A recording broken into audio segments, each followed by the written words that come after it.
ठाकुर जी को जन्म भयो, एक 90 बरस की मैया वा के एक भी दांत नहीं है। हमारे ब्रज में क्या हुआ को बोलते हैं कहा भयो है। कहा बोले, जोर तो बोलो, कहा भयो है। इसका मतलब हुआ क्या हुआ है। 90 बरस की मैया निकल के आई अपने घर से और बाहर आए करके देखी महाराज इतनी दही उड़ रही है, ऐसे मक्खन मक्खन सब उड़ाए जा रहे हैं, मक्खन के गोला बना बना करके ब्रजवासी एक दूसरे में मार रहे हैं। मैया ने जाके बोली, अरे छोराओं जी कहां भयो है। अब इतने हल्ला गुल्ला में वाकी आवाज ना सुनाई दे कोई है। एक ब्रजवासी ने वो मैया देख ली और सबरिन ने खट देख देख देख देख वो मैया देख संबंध पूछ रही कहां भयो कहां भयो, एक भी दांत ना है आके पोपली मैया। रुक जा यार मैं बताऊं कहां भयो है। माखन मिश्री को एक गोला बनायो और ऐसे तक के बैठो, बोले अब के पूछे कहां भयो है। जैसी वाने की कहा भयो, मुंह खोलो माने तक के मारो माखन को गोला। मुख में जाते ही टक के सीधे पेट में ही गयो नॉन स्टॉप, रुको ही नहीं पेट में। मैया ने अपनी जीव ते पूरा मुंह पहुंच लियो, होठ चाटे, फिर बोली अरे अब तो बताए तो कहा भयो है। ब्रजवासी सब आए, बालक छोटे छोटे, मैया तेरो मुंह चीकनो है गो, तेरो मुंह मीठो है गो, अब ना पता चली कहा भयो। अरे हमारे नंद जू के लाला भयो है, और कहा भयो है, नंद जी के लाला भयो है। आहा, जैसी वह मैया ने सुनी नंद जी के लाला भयो, दौड़ करके गई भीतर और ऐसा सुंदर महाराज अपने ब्याह के समय को जोड़ा पहन करके आई। सब नाच रहे हैं, सब गा रहे हैं, सब नाच रहे हैं, सब गा रहे हैं। अवाद्यंत विचित्राणी वादित्राणी महोत्सवे, उत्सव मना रहे हैं सब। ठाकुर जी का जन्म हुआ। धीरे धीरे ठाकुर जी अब 6 दिन के हो गए और 6 दिन के लाला जैसी भय तो पूतना आई, पूतना राक्षसी आई। अब देखो बहुत ध्यान से सुनिएगा, पूतना राक्षसी कौन है? अविद्या, अज्ञान। आप जब वैष्णव रूप धारण करते हैं, वैष्णव मार्ग अपनाते हैं, भक्ति मार्ग अपनाते हैं, तो भक्ति मार्ग में सबसे पहले बाधा आपके जीवन में कौन आएगी? पूतना। पूतना यानी कि अज्ञान, अविद्या। अविद्या कैसे आती है? आपने अभी ये कथा सुनकर के किसी का मन हुआ कि अब मुझे भी स्पिरिचुअल लाइफ अपनानी चाहिए, अब मैं भी थोड़ा स्पिरिचुअली आगे बढ़ूं, क्या नियम ले लूं? रोज 108 माला जपूंगा, थोड़ा तिलक लगाया करूंगा, ठाकुर जी धीरे धीरे बढ़ाऊंगा, थोड़ा शुरुआत करता हूं। आप जैसे ही भक्ति मार्ग का शुरुआत करेंगे, भक्ति मार्ग की शुरुआत में सबसे पहले आपके सामने आएगी अविद्या, पूतना। अविद्या का मतलब क्या होता है? अविश्वास। कभी कभी आपको ठाकुर जी पर अविश्वास होगा, कहीं ऐसा तो नहीं है मैंने गलत मार्ग अपना लिया हो, इतने दिन से मैं कर तो रहा हूं, तिलक आदि करता तो हूं, कथा वथा सुनता तो हूं, पर क्या ये सच में सत्य है? क्या ठाकुर जी सच में हुए थे? क्या ठाकुर जी ने सच में गीता जी का प्रवचन किया था? कहीं किसी संसार के व्यक्ति ने तो नहीं लिख दी है? ये ठाकुर जी कहीं काल्पनिक तो नहीं है? इस प्रकार की भावना आपके चित्त में आ जाए, समझो पूतना का आक्रमण हो रहा है। ये पूतना है। भगवान की कथा, भगवान की लीला, भगवान के उत्सव, भगवान के धाम और स्वरूप, उनके प्रति काल्पनिक भाव आने लग जाना, अविश्वास प्रकट होने लग जाना, ये अविद्या है, पूतना। पूतना आएगी, आपके भजन पर आक्रमण करेगी, आपके भक्ति भाव पर आक्रमण करेगी, पर उस आक्रमण को आपको सहना है, उससे विचलित नहीं होना है। अधिकतर लोग इस आक्रमण के बाद ही भक्ति मार्ग छोड़ देते हैं और फिर अपना कुछ दिन का स्पिरिचुअल लाइफ जी के फिर बिगड़।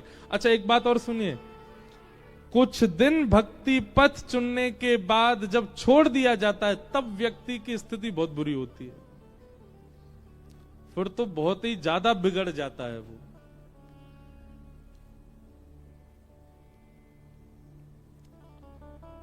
इसलिए एक बार यदि चुन लो, तो छोड़ो नहीं, फिर चलते रहो। ये विश्वास के साथ ही पकड़िएगा भक्ति मार्ग को, नहीं तो मत आइएगा।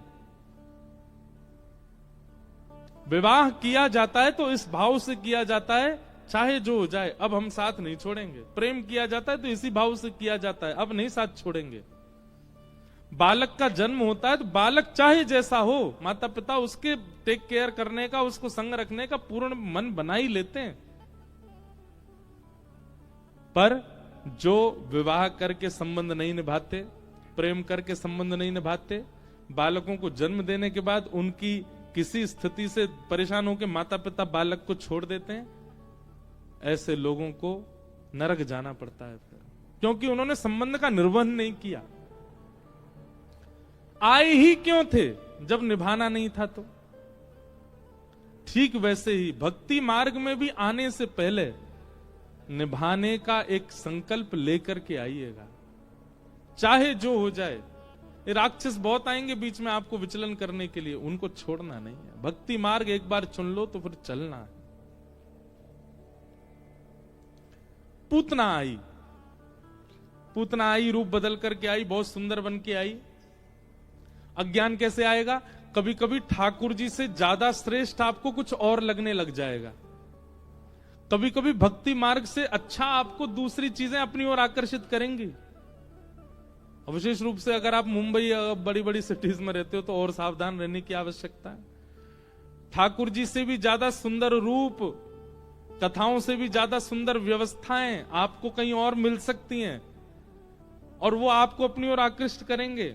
इधर आओ, यहां ज्यादा अच्छा है। आपको विचलित नहीं होना है। ये पूतना है। पूतना रूप बदल करके आई, सबको अपने प्रति मोहित कर लिया।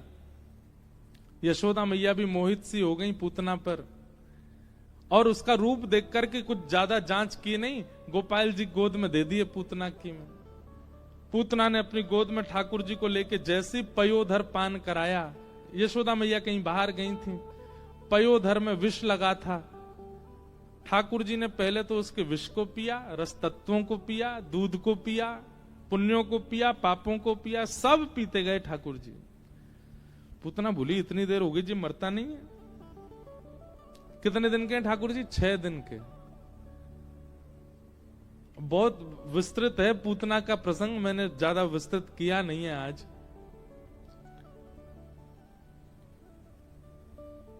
भगवान ने पूतना को देखा नहीं था, नेत्र बंद करके बैठे थे, ऐसे हाथ धर लिए थे ठाकुर जी ने। और पूतना ने जब पयोधर पान कराया तो पीते पीते ठाकुर जी पी भी ऐसे ही रहे उसका पयोधर। छोटे छोटे बालक कभी कभी हाथ धर लेते हैं ऐसे, और पीते पीते पीते जैसे ही ठाकुर जी ने उसके प्राण पीने शुरू किए, प्राण जैसे ही बाहर आने लगे, पूतना अपने वास्तविक रूप में प्रकट होने लगी। उसके सुंदर नेत्र, सुंदर नाक, सुंदर बाल सब कुरूप होने लग गए। जैसे ही कुरूपणी हुई, सामुंच मुंचाल मिति प्रभाषणी, अरे बालक छोड़, अरे बालक छोड़ कह करके ठाकुर जी को पीछे करने लगी। लेकिन भगवान ने गाढ़म कराभ्याम इतने इतने कस के उसके पयोधर को पकड़ा कि ठाकुर जी छोड़े ही नहीं।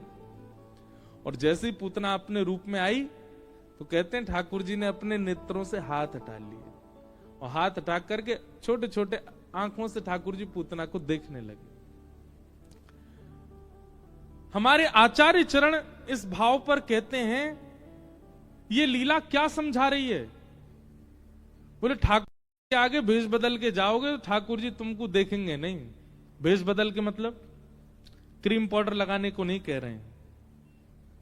भेष बदलने का मतलब हो तो कामी, हो तो क्रोधी, हो तो लोभी, हो तो द्वेषी, हो तो ईर्ष्यालु। लेकिन मंदिर में कैसे बन गए? अति भक्ति चोरे लक्षण, ऐसे बन के गए महाराज इनसे बड़ा कोई भगत नहीं है। उसको क्या बोलते हैं? बगुला भगत। बगुला भगत देखा है? सरोवर में, नदियों में कहीं पानी संग्रहित हो, वहां एक पैर से खड़ा रहता बगुला भगत। पक्षी होता है बगुला। एक पैर से खड़े उस बगुला को देख करके सरोवर की सारी मछलियां कहती हैं, ओहो कोई संत आए हैं भैया, चलो इनको प्रणाम करिए आए। एक पैर से खड़े देखो। सारी मछलियां उस बगुला के आसपास घूमने लगती हैं। अरे बाबा हम पे कृपा कर दो, हमारे परिवार पे मंगल कर दो, आप जैसे भगत देखो आंख बंद करके एक पांव पे खड़े हो। सत्य घटना है ये, स्कूल में पढ़ाते थे। सारी मछलियां उसके पैर के इर्द गिर्द घूमने लगती हैं। इतने में वो बगुला अपनी एक आंख खोल के दिखता है और तुरंत अपनी चोंच भीतर डाल के एक मछली को लेकर के भोजन कर लेता है। सारी मछलियां भागती हैं, अरे ये तो बगुला भगत है। मतलब भक्त का तो केवल आवरण है, भीतर से कौन है? बगुला, शिकार करने आया है। ऐसे लोगों को ठाकुर जी नहीं देखते, जो हैं कुछ और पर दिखा क्या रहे हैं, प्रिटेंड क्या कर रहे हैं, बहुत वैष्णव हैं, बहुत भक्त हैं। कथा होती है, कथा में भी कई लोग ऐसे ही आते हैं। वो 7 दिन तक प्याज लहसुन को हाथ भी नहीं लगाएंगे, 7 दिन तक इतने पवित्र रहेंगे, सबको दिखा देंगे देखो मैंने कथा को जीवन में उतार लिया। कथा विश्राम होने के 10-5 दिन बाद ही परिवर्तन हो जाता है, फिर से उसी कामों में लग गए। रोज पीना खाना प्रारंभ कर दिया, कथा कथा तक छुट्टी थी। नवरात्रि में भी होते हैं ये वाले बगुला भगत। 9 दिन तो इतना ध्यान रखेंगे भोजन का, पानी का, दूध का, इसका उसका। प्रतीक्षा होती कब दशहरा आवे।